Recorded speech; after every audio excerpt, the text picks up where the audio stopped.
सखर में हसास इदारे समेत कस्टम की गॾियल कार्रवाई ट्रॉलर थी छापो हणी करोड़ रुपया मालियत जो स्मगलिंग थियल सिगरेट सुपारियूं ऐं ॿियो सामान हथ करे वरितो। ट्रॉलर ऐं ड्राइवर खे तहवील में वठी कानूनी कार्रवाई लाइ सखर ऑफिस आंदो वियो।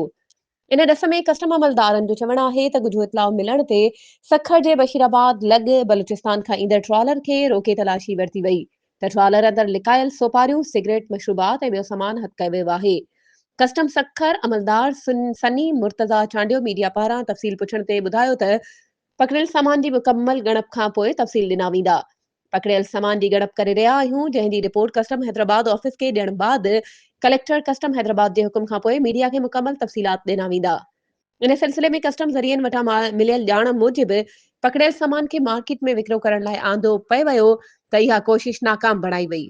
वधीक ख़बरुनि ऐं अपडेट्स जे लाइ असांजे चैनल खे सब्सक्राइब कयो ऐं हा, बेल आइकन खे प्रेस करणु न विसारिजो त जीअं असांजी हर नई अचण वारी वीडियो तव्हां ताईं पहुचे।